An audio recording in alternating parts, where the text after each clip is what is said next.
elmin qabağa getməyini köməklik edir. Din sənin dirçəlişdir.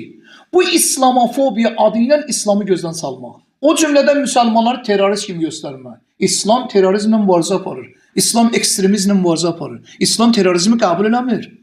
İslamda terrorizm qəbul, İslamda yoxdur belə bir şey. Bunu inkar edir. Amma müsəlmanları bu cür tanıtdırmaq. Niyə?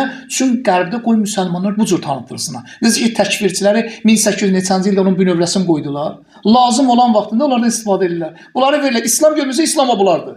Bu İslam ki, baş kəsəndir, qan tökəndir, bu İslamdır ki. Bəs İslamofobiya adı ilə çaxnaşma yaratsınlar. İnsanları cəmiyyətdən təciz eləsinlər. Beləliklə, müsəlmanları da mədəniyyətdən, siyasətdən hamısını uzaqlaşsın. Sən dindarsan, namaz qılansan, otur evdə namazını qıl.